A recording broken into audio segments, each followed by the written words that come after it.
నేటి డేటా చోరీ వ్యవహారంపై సిట్ ఏర్పాటు చేసింది ఆంధ్రప్రదేశ్ సర్కార్. ఇప్పటికే తెలంగాణ ప్రభుత్వం ఒక సిట్ ఏర్పాటు చేసింది. ఐజీ స్టీఫెన్ రవీంద్ర నేతృత్వంలో సిట్ ఇప్పటికే విచారణ ప్రారంభించిన నేపథ్యంలో ఐపీఎస్ బాలసుబ్రహ్మణ్యం, ప్రస్తుతం ఆర్టీఐ కమిషనర్గా ఉన్న ఐపీఎస్ బాలసుబ్రహ్మణ్యం ఆధ్వర్యంలో ఏపీ సర్కార్ కూడా ఈ డేటా చోరీ వ్యవహారంపై 8 మంది అధికారులతో సిట్ ఏర్పాటు చేసింది. ఈ డేటా చోరీ వ్యవహారం ఇరు రాష్ట్ర ప్రభుత్వాల మధ్య, పార్టీల మధ్య మాటల యుద్ధంగా మారిన పరిస్థితి చూసాం. ఇప్పుడు ఇందులో ముఖ్యంగా అధికారుల పాత్ర కూడా చాలా కీలకంగా ఉంది. స్టీఫెన్ రవీంద్ర ఇవాళ మొదటిసారిగా సిట్ ఏర్పడిన తర్వాత మీడియాతో మాట్లాడుతూ ఇందులో తెలంగాణకి సంబంధించిన డేటా కూడా ఉంది అనడం మరొక మలుపు. ఇక ఆంధ్రప్రదేశ్ కూడా దీని మీద సిట్ ఏర్పాటు చేస్తుందని తెలుస్తున్న పరిస్థితిలో ఇప్పుడే సిట్ ఏర్పాటు చేసినట్టుగా మనకి అప్డేట్. దీనికి సంబంధించిన పూర్తి డీటెయిల్స్ మా ప్రతినిధి పిఎంఆర్ చంద్రశేఖర్ అందిస్తారు. పిఎంఆర్.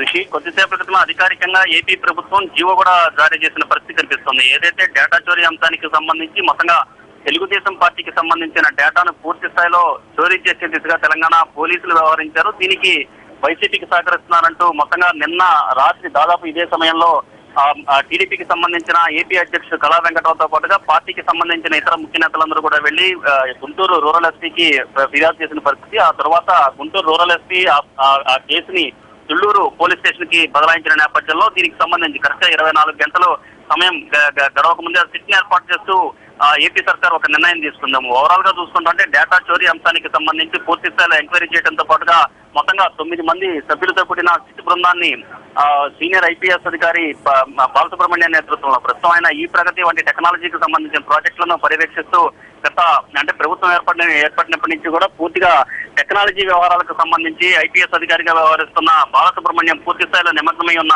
పరిస్థితి కనిపిస్తుంది. ప్రభుత్వం ఏదైతే టెక్నాలజీ వ్యవహారాలకు సంబంధించి కీలకమైన అంశాలు, కీలకమైన ప్రాజెక్టులు ఏదైతే చేపడుతూ వస్తుందో సో వాటన్నిటికీ సంబంధించి కూడా పూర్తిగా బాలసుబ్రహ్మణ్యమే చేపడుతున్నారు. సో ఈ నేపథ్యంలో బాలసుబ్రహ్మణ్యానికి ఈ బాధ్యతలు, సిట్ బాధ్యతలు అప్పగించిన పరిస్థితి కనిపిస్తుంది. సో ఈ క్రమంలో మొత్తంగా 9 మందితో కూడిన బృందాన్ని ఏపీ సర్కార్ కొద్దిసేపటి క్రితమే సిట్ బృందాన్ని ఏర్పాటు చేసింది. నియమిస్తూ కూడా దీనికి సంబంధించిన జీవోను కూడా జారీ చేసింది. ఈ బృందంలో బాలసుబ్రహ్మణ్యంతో పాటుగా ఐజీ స్థాయి మొదలుకొని ఎస్ఐ స్థాయి అధికారుల వరకు కూడా పూర్తిగా పోలీసు అధికారులు కూడా ఈ సిట్ బృందంలో ఉన్నారు. వీరు పూర్తి స్థాయిలో అంటే వీళ్ళకి సహకరించేందుకు, టెక్నాలజీ పరంగా సహకరించేందుకు సైబర్ పోలీస్ స్టేషన్లు ఏదైతే ఉన్నాయో విజయవాడలో కానీ విశాఖపట్నంలో కానీ వీళ్ళ ఈ 2 పోలీస్ స్టేషన్ల పరిధిలోని సిబ్బంది కూడా సిట్ బృందానికి సహకరించేందుకు అన్ని రకాలుగా సూచనలు కూడా ఈ జీవోలో ఇచ్చిన పరిస్థితి కనిపిస్తుంది. సో ఓవరాల్ గా చూసుకుంటే నిన్నటి నుంచి జరుగుతున్న పరిణామాలు ఏదైతే కొంత ఏపీ ప్రభుత్వం కూడా సీరియస్ గా తీసుకుంటూ వచ్చిన నేపథ్యంలో గత కొన్ని రోజులుగా జరిగిన పరిణామాలన్నింటినీ చూసిన తర్వాత నిన్న ఎట్టకేలకు టీడీపీ బృందం వెళ్లి గుంటూరు రూరల్ ఎస్పీకి ఫిర్యాదు చేయడం, సో ఆ తర్వాత ఆయన్ని ఆ కేసుని తుళ్లూరు పోలీస్ స్టేషన్ కి బదలాయించడం, ఆ తర్వాత జరిగిన పరిణామాల్లో భాగంగా అంటే ఉదయం నుంచి చూస్తా ఉంటే తెలంగాణ పోలీసులు సిట్ ఏర్పాటు చేశారు, తెలంగాణ ప్రభుత్వం సిట్ ఏర్పాటు చేసింది. దాన్ని ఏ విధంగా వ్యవహరిస్తారో అన్న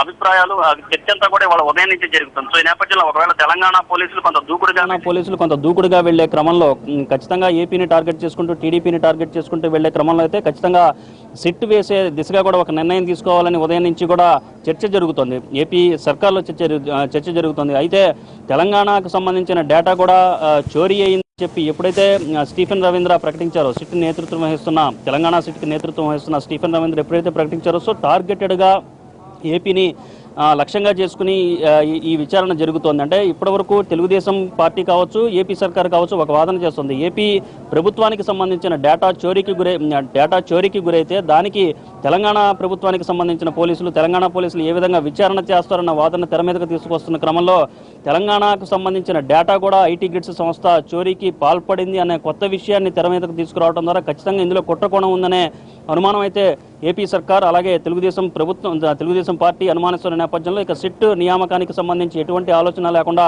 కొద్దిసేపటి క్రితమే దీనికి సంబంధించిన అధికారిక జీవోను కూడా రిలీజ్ చేసిన పరిస్థితి కనిపిస్తుంది. సో ఈ నేపథ్యంలో పూర్తి స్థాయిలో రేపటి నుంచే ఈ సిట్ బృందం ఏదైతే ఉందో, బాలసుబ్రహ్మణ్యం నేతృత్వంలో సిట్ బృందం ఏదైతే ఉందో వాళ్ళు పూర్తి స్థాయిలో ఎంక్వైరీ చేయాలని కూడా ఏపీ సర్కార్ ఆదేశాలు జారీ చేసిన పరిస్థితి కనిపిస్తుంది. ఒక విధంగా 2 ప్రభుత్వాలు ఒకే అంశానికి సంబంధించి సిట్ని ఏర్పాటు చేయడం, వివిధ అంటే 2 వైపుల నుంచి కూడా విచారణ జరపడం చూస్తూ ఉంటే ఖచ్చితంగా ఇది తెలుగు రాష్ట్రాలకు సంబంధించిన వ్యవహారంగానే ఇది మరింత ముదిరి పాకాన పడే దిశగానే అడుగులు వేస్తున్న పరిస్థితి కనిపిస్తోంది.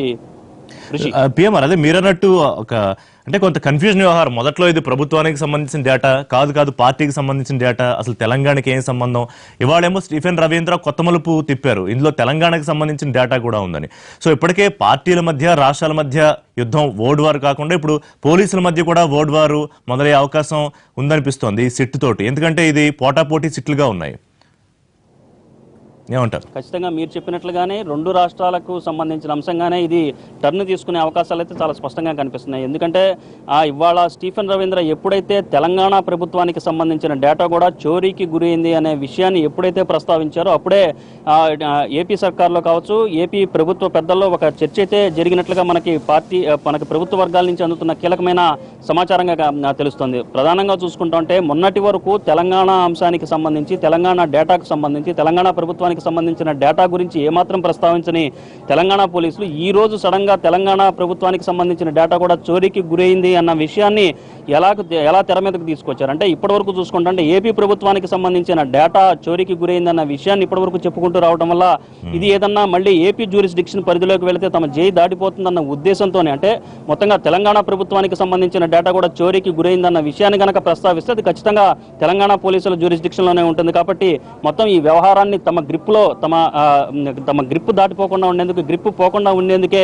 తెలంగాణ ప్రభుత్వం కావచ్చు, తెలంగాణ ప్రభుత్వానికి సహకరిస్తున్న వైసీపీ కావచ్చు ఈ తరహా కొత్త డ్రామాకు తెరలేపింది అన్న చర్చ అయితే ప్రభుత్వ వర్గాల్లో జరుగుతుంది. అయితే దీనికి సంబంధించి అధికారికంగా కూడా మంత్రులు కావచ్చు, పార్టీకి సంబంధించిన నేతలు కావచ్చు ఇంకా అధికారికంగా చెప్పాల్సి ఉన్నప్పటికీ మనకి పార్టీ వర్గాల నుంచి, ప్రభుత్వ వర్గాల నుంచి అందుతున్న సమాచారం మేరకైతే ఎప్పుడైతే స్టీఫెన్ రవీంద్ర ఈ తరహా కామెంట్ చేశారో, ఈ తరహా వాదనను తెలంగాణ ప్రభుత్వానికి సంబంధించిన డేటా కూడా చోరీకి గురైందన్న ఆ విషయాన్ని ప్రస్తావించారో అప్పుడు ఇక ఏమాత్రం ఆలస్యం చేయకుండా ఖచ్చితంగా ఈ మొత్తం ఈ డేటా చోరీకి అంశానికి సంబంధించి ఏపీ వైపు నుంచి కూడా ఏపీ పోలీసులు నేతృత్వం వహిస్తూ ఒక సిట్ని ఏర్పాటు చేయాలని చెప్పి నిర్ణయం తీసుకున్నారు.